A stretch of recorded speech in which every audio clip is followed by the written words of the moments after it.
بسم اللہ الرحمن الرحیم۔ جیسا کہ آپ حضرات کے علم میں ہے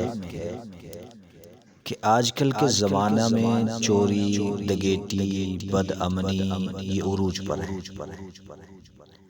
اور جن بیچارے لوگوں کے گھروں کے اندر کو واردات وغیرہ ہو جاتی ہے،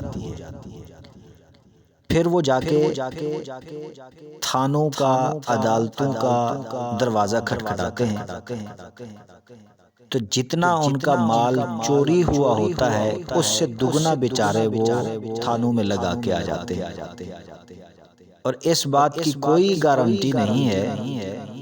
کہ وہ جو ان کا مال چوری ہوا ہے وہ واپس ملے گا بھی یا نہیں۔ وہ دھکے کھا کھا کے اپنا اور مال لٹا کے خالی ہاتھ آئیں گے، یا وہ اپنا جو چوری شدہ مال ہے واپس لے کے آئیں گے، اس کی کوئی گارنٹی نہیں ہے۔ اور اکثر ایسے ہی ہوتا ہے کہ وہ خالی ہاتھ واپس آتے ہیں، بجائے اس کے کہ وہ اپنا سامان لے کے آتے اور بھی اس کے اوپر دولت لٹا کے آ جاتے ہیں۔ تو کیوں نہ ایسا ہو کہ اس موقع پہ بھی ہم اللہ رب العالمین کی طرف رجوع کریں، اللہ رب العالمین کے کلام پاک سے ہم اس کا حل ڈھونڈیں۔ پہلی بات تو یہ ہے کہ نبی کریم صلی اللہ علیہ وسلم کے فرمودات کے اندر ایسی دعائیں موجود ہیں جو اگر ہم پڑھ کے سوئیں، اپنے گھر پہ پڑھ کے پھونک ماریں تو کبھی بھی ہماری چوری نہ ہو۔ چلیں وہ اب ہم سے سستی ہو جاتی ہے، کبھی وہ پڑھتے نہیں ہیں اور اس طرح کی کوئی واردات ہو جاتی ہے، ہماری جیب سے، ہمارے گھر سے پیسے، زیورات، مال یا کوئی اور چیز چرا لی جاتی ہے، تو پھر بھی ایسے اعمال موجود ہیں کہ اگر وہ عمل ہم کریں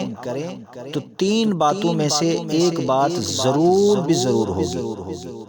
نمبر ایک، یا تو جس نے مال چوری کیا ہے وہ خود بخود آپ کے گھر میں وہ مال واپس کر کے جائے گا۔ نمبر دو،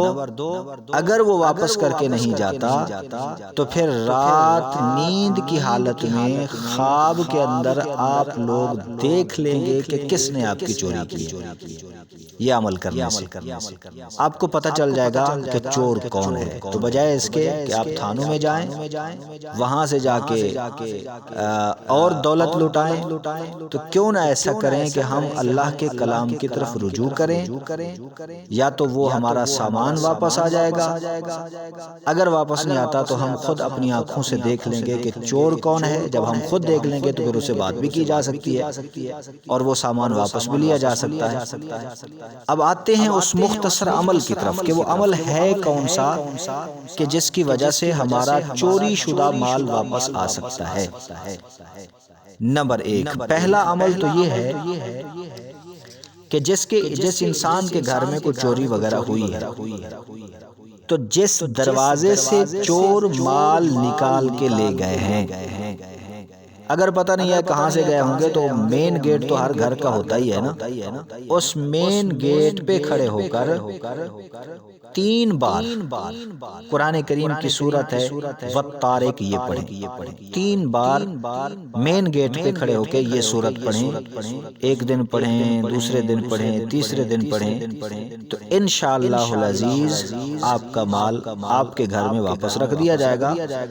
اگر واپس نہ بھی رکھیں تو جب آپ رات کو سوئیں گے تو انشاءاللہ آپ کو خواب کے اندر چور نظر آ جائے گا کہ کس نے چوری کی ہے۔ اس کے ساتھ ساتھ آپ دوسرا عمل یہ بھی کر سکتے ہیں کہ قرآن کریم کے اندر بھی اور اللہ رب العالمین کے ناموں میں سے ایک نام ہے یا حفیظ، یا حفیظ، اس کو 119 مرتبہ پڑھیں، 119 مرتبہ پڑھیں، اور اس کے بعد اعوذ باللہ بسم اللہ پڑھ کے قرآن کریم کی یہ آیت پڑھیں 119 مرتبہ۔ وہ آیت کون سی ہے؟ یا بنی انہا ان تک مثقال حبۃ من خردل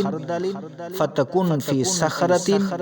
او فی السماوات او فی الارض یأتی بها اللہ ان اللہ لطیف خبیر۔ یہ آیت سکرین پہ لکھ کے بھی میں دے دوں گا، یہ آیت 119 مرتبہ پڑھیں، انشاءاللہ آپ کا جتنا مال بھی چوری ہوا ہے اللہ کے فضل و کرم سے وہ آپ کا مال آپ کے گھر کے اندر واپس لوٹا دیا جائے گا۔ نہ بھی لوٹایا گیا تو چور آپ اپنی آنکھوں سے دیکھ لیں گے اور پھر آپ ان سے نمٹ بھی سکتے ہیں، ان سے اپنا مال واپس بھی لے سکتے ہیں۔ تو بجائے اس کے کہ آپ تھانوں کا، عدالتوں کا دروازہ کھٹکھٹائیں، کسی اور کی جا کے منتیں کریں، اپنا اور پیسہ اور مال و دولت لوٹائیں، اس سے بہتر ہے کہ یہ مختصر عمل کریں، انشاءاللہ آپ کا سامان واپس مل جائے گا۔